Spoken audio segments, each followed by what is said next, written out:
Abra sua Bíblia, por favor, no Evangelho de Jesus Cristo, segundo o relato de Marcos, capítulo 7. Vamos ler dos versos 24 a 30. O assunto hoje à noite é bastante sugestivo, tendo em vista a data de hoje. Uma mãe aos pés do Salvador. Essa é a melhor posição em que uma mãe pode se encontrar. No Evangelho de Mateus, essa mulher é chamada de mulher cananeia.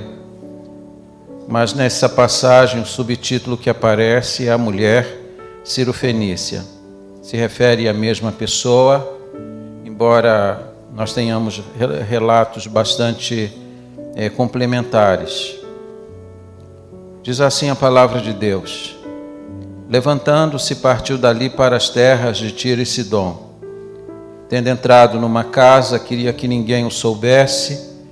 No entanto, não pôde ocultar-se, porque uma mulher cuja filhinha estava possessa de espírito imundo, tendo ouvido a respeito dele, veio e prostrou-se-lhe aos pés. Esta mulher era grega, de origem cirofenícia, e rogava-lhe que expelisse de sua filha o demônio. Mas Jesus lhe disse: deixa primeiro que se fartem os filhos, porque não é bom tomar o pão dos filhos e lançá-los aos cachorrinhos. Ela, porém, lhe respondeu: sim, Senhor, mas os cachorrinhos debaixo da mesa comem das migalhas das crianças. Então lhe disse: por causa desta palavra, podes ir. O demônio já saiu de tua filha. E voltando ela para casa, achou a menina sobre a cama, pois o demônio a deixara. Que Deus abençoe a sua palavra. Vamos orar. Ó Deus, nós te agradecemos por este texto, pela inspiração dele, e rogamos agora a revelação da tua palavra a cada um de nós que aqui estamos neste lugar e a tantos que nos acompanham através da internet. Que o teu Espírito Santo traga o convencimento e produza nessa hora aquilo para o qual a tua palavra está sendo enviada. Que ela produza os seus frutos, que vidas se rendam a Cristo e que crentes sejam edificados também nesta hora. Nós tributamos ao Senhor desde já toda a honra e toda a glória que te é devida. Eu oro assim em nome de Jesus. Amém. Por favor, tome assento. Nós temos duas passagens sobre o mesmo assunto, em Mateus capítulo 15 e no Evangelho de Marcos no capítulo 7, tratando desse personagem que é uma mãe. Tenho recomendado aos irmãos a importância de lermos sempre os relatos paralelos, porque quando a gente lê os relatos paralelos, a gente percebe a riqueza de detalhes que falta em um e que é complementada por outro.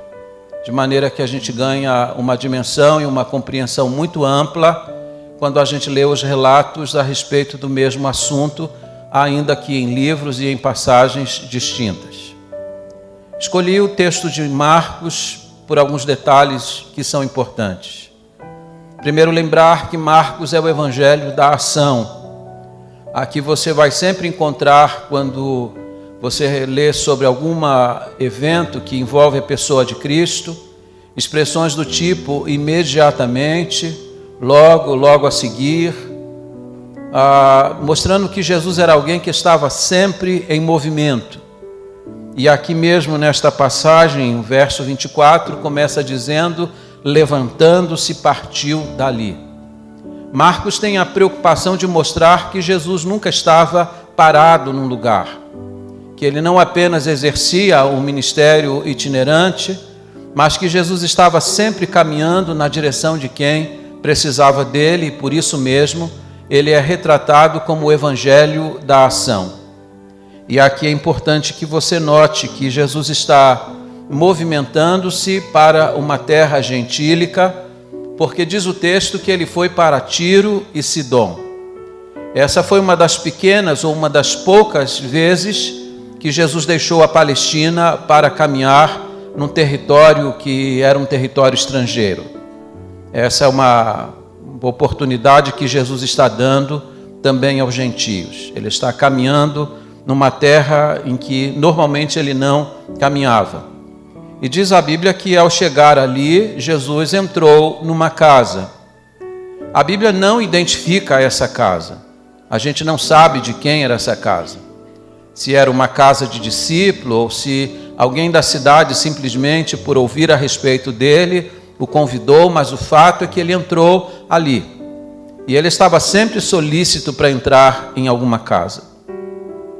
Mas diz a Bíblia que ao entrar naquela casa, ele não queria ser encontrado, não queria ser identificado ali. Ele queria ficar oculto. E aqui a Bíblia mostra uma impossibilidade, porque todas as vezes que Jesus entrava numa casa, logo se sabia que ele estava ali. Aqui diz que ele não queria ser descoberto ali. Talvez porque estivesse cansado, talvez porque tivesse algum propósito ali especial, mas o fato é que ele queria ficar oculto. Mas logo se soube que Jesus estava naquela casa. E aqui uma palavra a você que me ouve aqui no templo e também através da internet. Se Jesus estiver na sua casa, logo se saberá que Jesus está ali. É impossível esconder Jesus quando ele está presente na nossa casa. Isso me faz lembrar a experiência daquele pastor recém-empossado que, ao tomar posse na igreja, resolveu visitar cada família da igreja para conhecê-las, e então escolheu uma família aleatoriamente e dirigiu-se àquela casa. Era uma casa muito bonita, e ele então tocou a campainha, uma mulher o atendeu, e ele fez a ela apenas uma pergunta: Jesus mora nesta casa? Ela, assustada, atônita, correu para dentro de casa, disse para o marido: tem um homem na nossa porta e ele está perguntando se Jesus mora na nossa casa. O marido disse a ela: então por que você não disse para ele que nós somos membros da igreja? Ela disse: não foi isso que ele perguntou. Por que não disse a ele que nós somos alunos da escola bíblica dominical? Ela disse: não foi isso que ele perguntou. Por que não disse para ele que nós somos dizimistas fiéis? E ela mais uma vez respondeu: não foi isso que ele perguntou. O que ele perguntou é se Jesus mora nesta casa. Jesus mora na sua casa? Alguém que visita a sua casa percebe que Jesus está ali? Porque quando Jesus está numa casa é impossível ocultá-lo, porque diz a passagem, logo se soube que ele estava ali. Quando Jesus está na nossa casa, as pessoas que nos visitam saem dali com a impressão clara de que Jesus estava presente naquela casa. E agora vejam, a Bíblia diz que uma mulher, ouvindo que Jesus estava ali, ela deu importância àquilo que foi falado. O texto parece indicar que ela já tinha ouvido a respeito do que Jesus fazia. E ouvindo que ele estava ali, dirigiu-se àquela casa. Ela foi ao encontro do Senhor. Ela foi em busca de socorro do Senhor. E ao encontrá-lo, ela se prostrou diante dele. E aqui preste muita atenção, porque esse é o ponto mais importante do texto. A Bíblia nos mostra que quando ela se ajoelhou e se prostrou diante de Jesus, sua filha estava endemoniada. Quando ela se levantou, a sua filha estava curada e liberta. Lembrando aquilo que foi pregado hoje cedo: mães de joelhos, filhos de pé. Quando ela se ajoelha, a filha está horrivelmente endemoniada. Quando ela se levanta, sua filha já está completamente liberta. Dito isso, eu quero olhar com vocês hoje à noite para 7 lições que eu aprendo a partir desta mãe que se colocou aos pés de Jesus Cristo. Uma mãe aos pés de Jesus, em primeiro lugar, ela tem discernimento da realidade. Marcos vai mostrar que ela está fazendo um clamor, mas é Mateus que vai dizer que esta mulher vai se colocar diante de Jesus clamando por misericórdia, porque sua filha está horrivelmente endemoniada. Já estar endemoniado eu acho que é algo horrível. Mas ela não está apenas endemoniada, ela está horrivelmente endemoniada. É curioso que essa mãe não confunde os sintomas. Ela não diz que a filha tem um problema psicológico, que ela tem um problema qualquer, ela identifica o problema de sua filha como sendo um problema espiritual. Muitos filhos têm problemas espirituais, muitas vezes se classifica, se coloca um rótulo, dizendo que o problema é esse ou aquele, porque não se quer enxergar a real situação daquele filho, daquela filha. Essa mãe não quer ocultar o problema. Ela tem consciência da realidade. Ela identifica o problema como sendo um problema de natureza espiritual e não esconde esse problema de Jesus. Isso me faz lembrar também a experiência de 2 pescadores que estão pescando e de repente eles veem descendo na corrente do rio uma criança. Um deles se lança no rio para salvar a criança, mas enquanto ele se lança, outra criança vem descendo e ele nada mais um pouco, pega outra criança e daqui a pouco vem outra criança e ele então grita para o seu amigo que está na margem do rio: por favor, venha me ajudar, são muitas crianças. E aquela pessoa que está na margem do rio diz: não adianta, porque são muitas, eu preciso saber quem é que está lançando as crianças. Isso é uma lição moral, porque esse homem identifica que a questão é saber a raiz do problema. Porque o amigo que está salvando as crianças está tratando do efeito colateral. Ele quer saber qual é a raiz do problema. Quem é que está jogando as crianças? Os pais precisam ter também essa consciência de saber que muitas vezes o problema que está assolando seus filhos não é de natureza econômica, nem de natureza social e muito menos psicológica. Muitas vezes o problema dos nossos filhos é o problema de natureza espiritual. E essa mãe está consciente disso. Segundo lugar, uma mãe aos pés de Jesus, ela não erra o quê?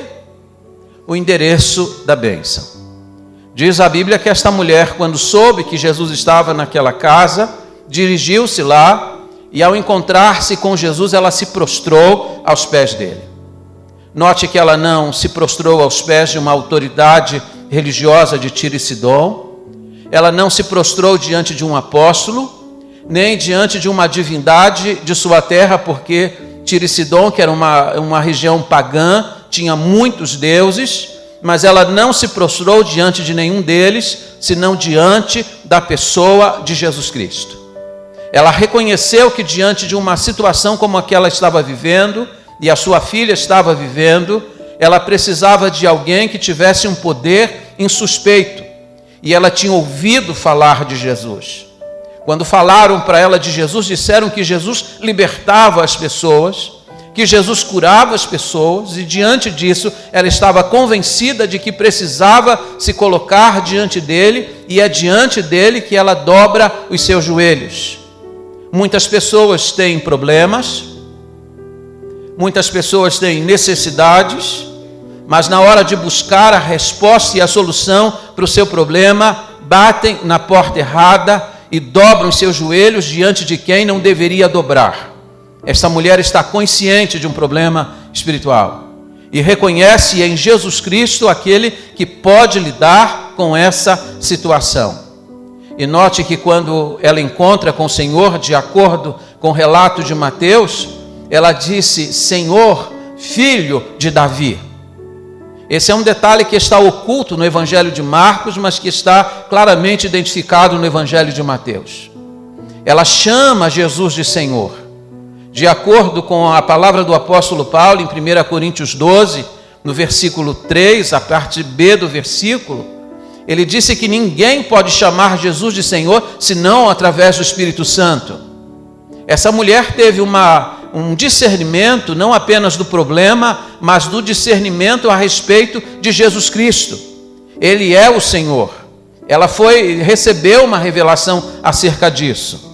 E ela vai usar aqui uma expressão messiânica. Ela vai se referir a Jesus como filho de Davi, como Messias, como enviado, como aquele a quem Deus enviou a este mundo. Ela está procurando Jesus com bastante consciência e se colocando aos pés dele com bastante consciência. Em terceiro lugar, essa mãe que está aos pés de Jesus, ela vai transformar necessidade em adoração. E deixa eu dizer uma coisa a você: bendita a dificuldade que nos carrega à presença de Jesus. Muitos que chegaram aqui, chegaram um dia porque estavam com problema. Muitos que chegaram ao Evangelho, chegaram por causa de uma aflição. Às vezes um problema com o filho, às vezes o casamento que estava sendo quebrado aos poucos e então, não vendo uma outra solução, disse: eu preciso de Deus, eu preciso da ajuda de Deus, eu vou procurar uma igreja, eu preciso de ajuda nessa área. São as dificuldades que muitas vezes nos trazem a presença de Deus. Porque quando a vida vai bem, as coisas vão caminhando muito bem, parece que as pessoas não sentem necessidade de Deus.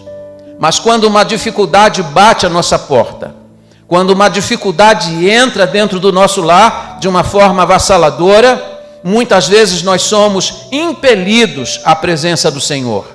Essa mulher está chegando à presença de Jesus por causa de um problema que estava dentro da sua casa. Graças a Deus, porque ela transformou aquele problema numa oportunidade para adorar a Jesus Cristo.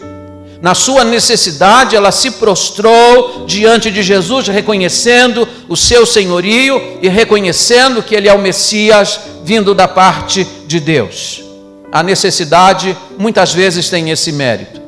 O profeta Naum, no capítulo 1, versículo 3, diz que o Senhor faz da tormenta o seu caminho. Muitas vezes é na tormenta que a gente sente a necessidade de procurar a Deus. E Deus sabe disso. Deus sabe que se a nossa vida estiver vivendo assim uma tranquilidade muito grande, jamais iremos procurá-lo. Então muitas vezes Ele permite uma tormenta para despertar no nosso coração a necessidade e a dependência dEle. Em quarto lugar, uma mãe aos pés do Salvador, ela clama com senso de urgência. E veja como que esta mãe clama, porque diz a Bíblia que ela não clamou, a Bíblia diz que ela clamava. E quando você olha para o texto original no grego, a indicação do texto é que ela estava clamando de forma persistente. Há pessoas até que um dia já clamaram pelos filhos, clamaram um dia, clamaram uma semana, e aí depois de algum tempo pararam de clamar. Nós temos pessoas aqui nesta igreja que eu já ouvi dizer assim: pastor, eu já tenho orado mais de 10 anos e eu não estou vendo resposta alguma, e então eu estou desanimado e eu vou parar de clamar. Não é o caso aqui.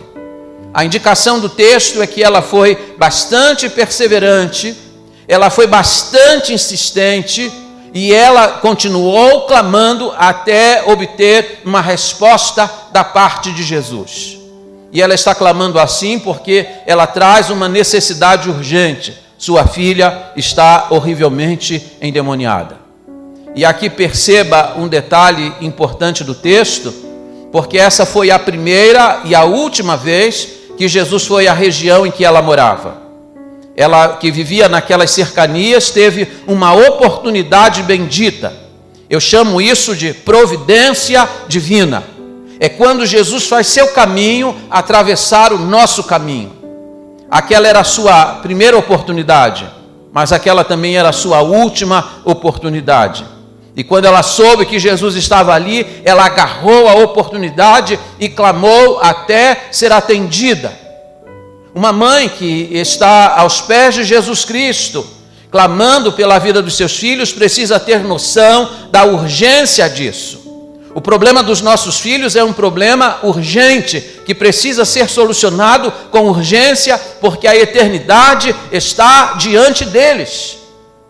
Algumas vezes, eu como pastor, nesses praticamente 35 anos de ministério, já ouvi mães dizendo assim: pastor, meu filho já venceu profissionalmente, está bem empregado, já se casou, já conseguiu comprar uma bonita casa, e vai contando as vitórias, e aí no final termina dizendo assim: agora só falta ele ter um encontro com Jesus Cristo. E aí a gente conclui assim: então falta o principal, falta tudo. Precisamos clamar com urgência, porque os nossos filhos têm necessidade urgente de encontrar o Senhor Jesus Cristo, porque sem Cristo eles estão completamente perdidos e despreparados para enfrentar a eternidade. Em quinto lugar, uma mãe aos pés do Senhor, ela vai clamar com profunda compaixão. Aqui está uma mãe clamando. Mateus diz que ela clama assim: Senhor, filho de Davi, tem compaixão de mim, porque minha filha está horrivelmente endemoniada. Parece que não tem lógica no clamor que ela faz. A lógica seria assim: Senhor, tem misericórdia da minha filha, porque ela está horrivelmente endemoniada. Ela não pede compaixão para a filha, ela pede compaixão para si mesma. Tem compaixão de mim, porque minha filhinha está horrivelmente endemoniada. Por que ela clama assim? Porque ela entende que o problema dos filhos é o nosso problema, que o drama dos nossos filhos é o nosso drama, que a dor dos nossos filhos é a nossa dor. Eu lembro que quando minha filha era bem pequena, assim como é pequena a filha da Kathleen, e quando ela ficava doente, nas madrugadas e a mãe tentando acudir, eu ficava pensando assim: ah, meu Deus, se eu pudesse, eu pegava a doença dela e colocava em mim, para que ela fosse poupada dessa enfermidade. Qual pai aqui, qual a mãe aqui que não se identifica com isso? O problema dos nossos filhos é nosso problema.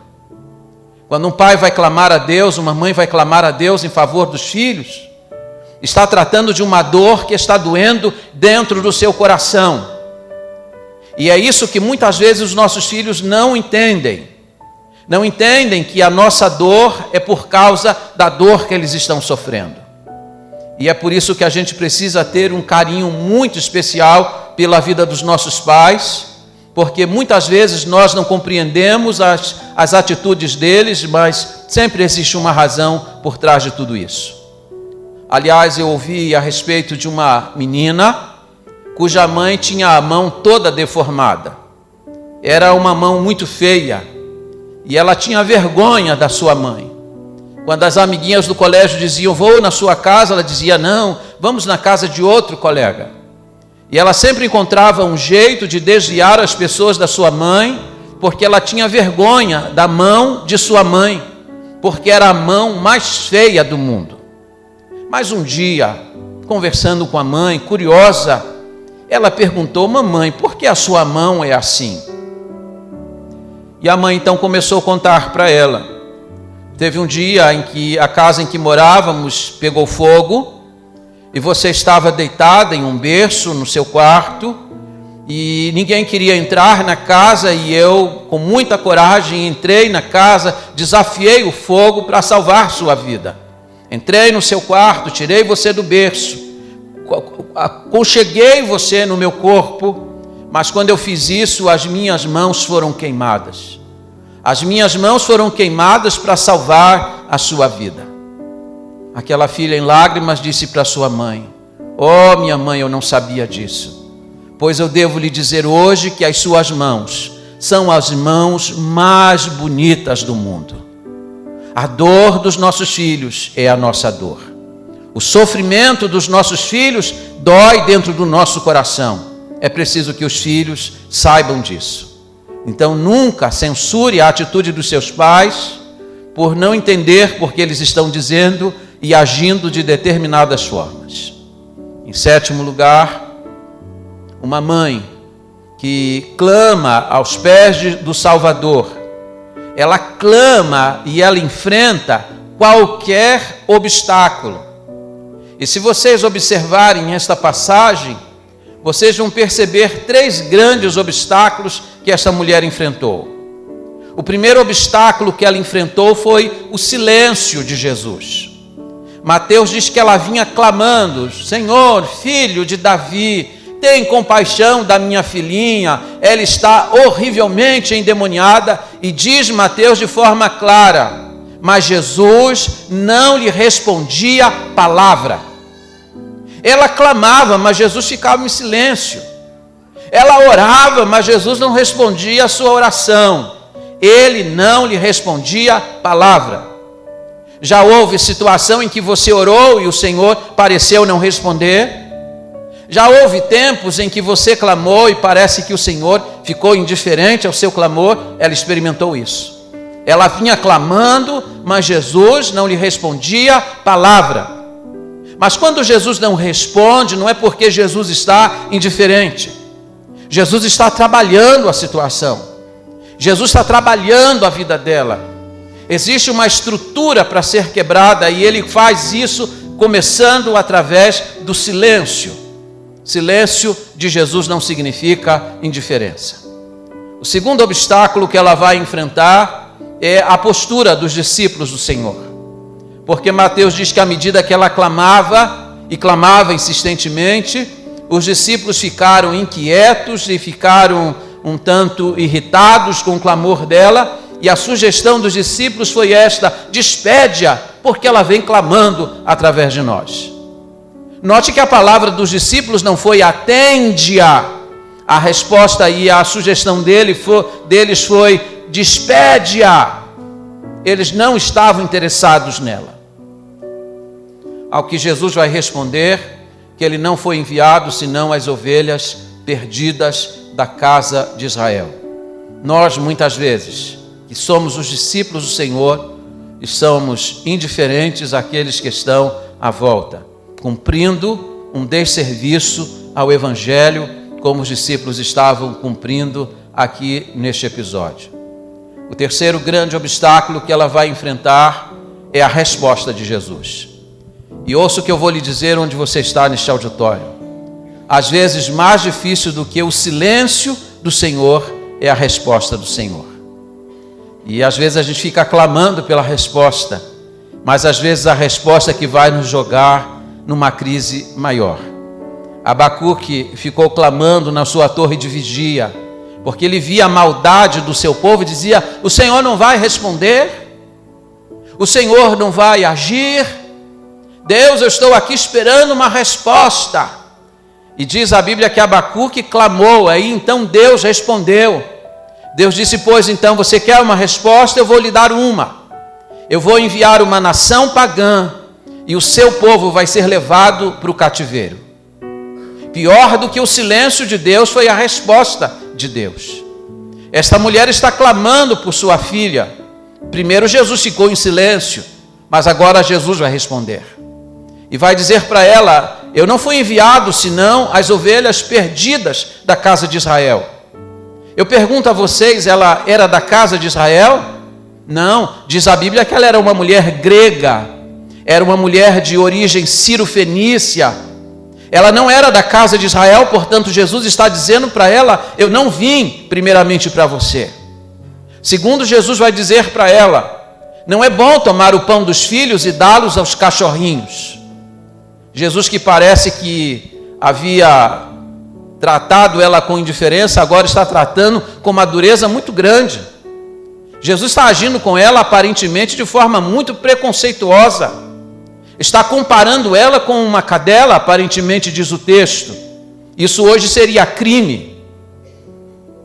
Mas em vez dela reagir de forma hostil à palavra de Jesus, ela vai se portar diante dele com bastante humildade. Sim, Senhor, mas até os cachorrinhos comem debaixo da mesa dos seus senhores. Ela poderia ter agido e reagido de forma hostil. Aliás, eu fico muitas vezes me perguntando: e se ela, diante da palavra de Jesus, tivesse respondido à altura? Se ela tivesse respondido com hostilidade, possivelmente sua filha teria morrido horrivelmente endemoniada. Mas diante de Jesus ela agiu com bastante humildade. E então diz Marcos que por causa desta palavra Jesus disse: pode ir, a sua filha já está curada. O que é que está acontecendo aqui? Por que é que Jesus disse por causa da tua palavra e não por causa da minha palavra? Porque Jesus está tratando aqui de uma estrutura que mantinha a sua filha possessa de demônio. E o grande problema desta mulher se chamava orgulho. Diz a Bíblia que ela era uma mulher grega, e os gregos se julgavam superiores aos judeus. Então Jesus, antes de tratar do problema dela, vai tratar dela. E é assim que Jesus faz, normalmente. Antes de tratar do nosso problema, ele trata do nosso caráter. Antes de resolver o nosso problema, ele quebranta o nosso coração. Quando ela depõe as suas armas, quando ela se esvazia do seu orgulho, quando ela se submete à palavra daquele judeu, e os judeus eram considerados inferiores aos gregos, Jesus disse então, por causa desta palavra, porque o teu orgulho foi vencido, pode ir, a tua filha já está liberta. Isso quer dizer que muitas vezes os problemas que assolam a nossa casa são por causa de estruturas que nós mantemos em pé. Às vezes é o nosso orgulho, às vezes é a nossa indiferença, porque você sabe que a nossa casa é um reflexo daquilo que nós somos. E muitas vezes para o Senhor agir na nossa casa, alguma coisa em nós, dentro de nós, precisa ser quebrado, e muitas vezes isso se chama orgulho. Enquanto houvesse orgulho no coração dela, o Senhor não poderia agir na vida de sua filha, libertando-a daquela possessão. Em oitavo lugar, uma mãe aos pés do Salvador triunfa pela fé. A fé honra a Deus e Deus honra a fé. É interessante porque você nunca vai encontrar nos lábios de Jesus elogiando a fé de um judeu. Todas as vezes que Jesus vai elogiar a fé de alguém, é a fé de um estrangeiro. E aqui nós temos mais um exemplo. Uma mulher de origem sírio-fenícia, diz Marcos que ela era grega. Mulher, grande é a tua fé. Observe que Jesus não é apenas aquele que é capaz de identificar o orgulho que estava no coração dela. Jesus também é capaz de identificar a verdadeira fé quando esta brota. E Jesus vai dizer para ela, seja conforme a tua fé. Pode ir para a tua casa, a sua filha já está curada. A fé é um combustível que o Senhor espera encontrar no nosso coração. E ela vai depositar essa fé. E veja como que a fé dela é soberba. Jesus havia dito para ela que não era bom tomar o pão dos filhos e lançá-los aos cachorrinhos. Como que ela responde? Sim, Senhor, mas até os cachorrinhos comem das migalhas dos seus senhores. Sabe o que ela está dizendo? Que bastava uma migalha do poder de Jesus para que o seu problema fosse resolvido. Jesus fica admirado, como quem diz, eu nunca encontrei uma fé assim entre o meu povo. Por causa disso, por causa dessa fé, pode ir, a sua filha já está curada. E aqui eu vou terminar com duas breves palavras a vocês. Aquela mãe creu que de fato Jesus era o grande libertador.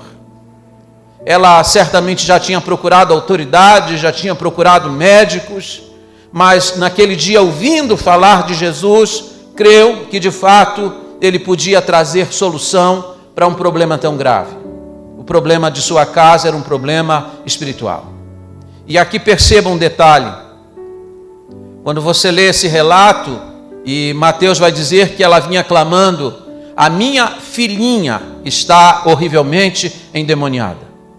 O texto faz sugerir que era uma filha única, e o texto faz sugerir que era uma criança, era uma menina em tenra idade. E aqui um alerta aos pais: Satanás não respeita nem as crianças. Satanás muitas vezes destrói as crianças. Aliás, alguém disse, como disse o pastor Josué Irion, que hoje talvez um dos maiores alvos do diabo seja exatamente as crianças. Se vocês assistirem os desenhos animados, se vocês verem os jogos de videogame, se vocês verem os seriados que estão sobretudo na TV paga, vocês vão perceberem que Satanás está trabalhando e incutindo determinadas coisas na cabeça das nossas crianças. Elas estão, muitas vezes, inclusive, sendo trabalhadas na sala de nossa casa, diante do aparelho que nós compramos e colocamos num lugar de destaque.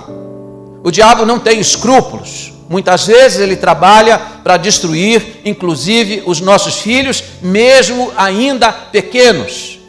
É por isso que nós temos que ter uma responsabilidade muito grande para com a vida espiritual deles. Temos que fazer como esta mãe, correr aos pés de Jesus Cristo, nos lançarmos aos pés dele, porque de fato ele é aquele que tem o poder para libertar. E em último lugar, aquela mãe voltou para casa, firmada numa palavra de Jesus. No verso 30 diz que Jesus havia mandado ela voltar para casa, porque a filha já estava liberta, e em vez dela dizer, Senhor, vá comigo, e se ela ainda está endemoniada? Não, ela confiou na palavra de Jesus. E observe que diz a Bíblia que naquela mesma hora, no lugar que Jesus estava, mesmo a filha dela estando tão distante dali mesmo Jesus disse, pode ir, a sua filha já está curada. E diz o texto que desde aquela hora ela ficou liberta. O problema estava a quilômetros de distância, mas a solução chegou porque Jesus havia liberado a sua palavra. Eu não sei como que você deixou a sua casa hoje. Talvez você tenha deixado o ambiente da sua casa conturbado, um problema lá, uma dificuldade lá, ou talvez você esteja vivendo um problema lá. Daqui mesmo Jesus pode liberar a palavra, quilômetros de distância de lá, para trazer a solução definitiva, e diz o texto que ela foi imediata, foi instantânea e foi permanente. E diz a palavra que essa mulher, então, confiada na palavra de Jesus, voltou para casa. E ao chegar lá, encontrou a sua filhinha deitada sobre a cama. Ela está deitada sobre a cama não para indicar que ela estava cansada ou com sono.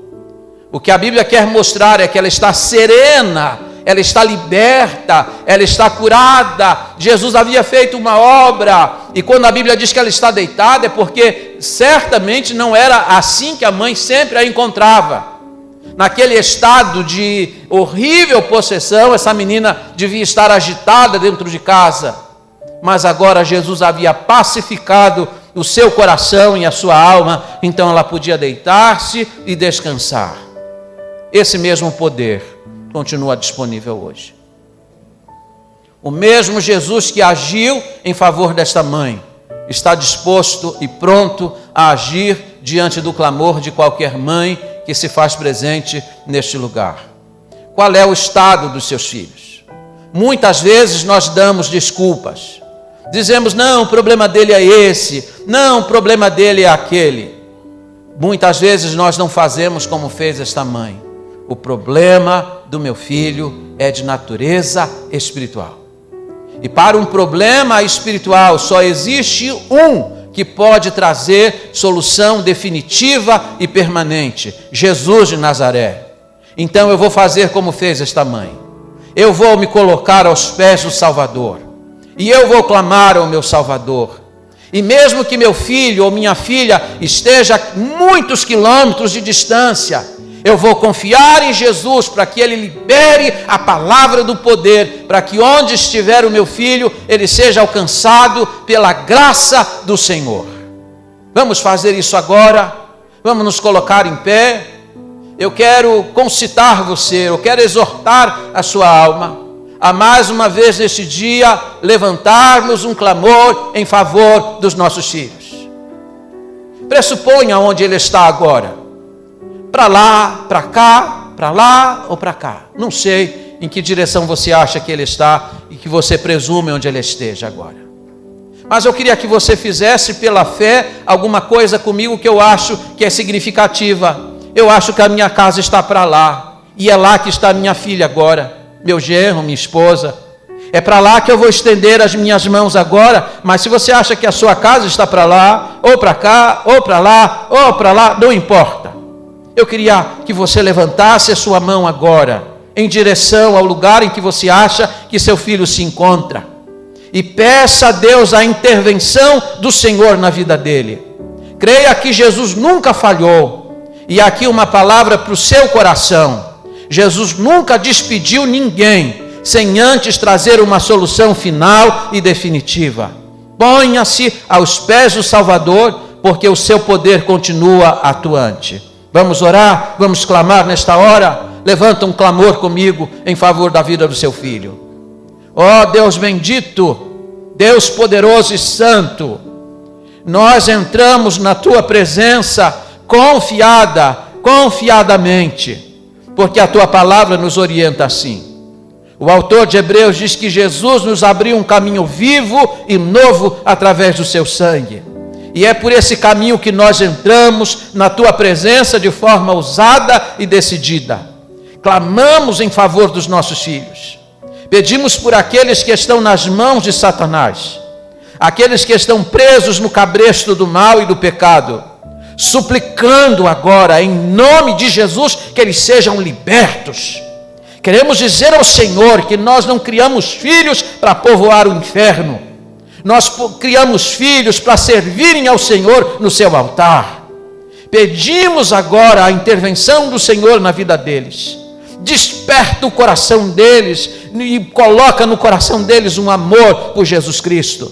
Repreendemos toda ação do mal, tudo aquilo que Satanás tem feito para aprisioná-los, para levá-los para longe da presença do Senhor. Nós repreendemos a ação do mal, porque sabemos que até o mal está debaixo do teu poder.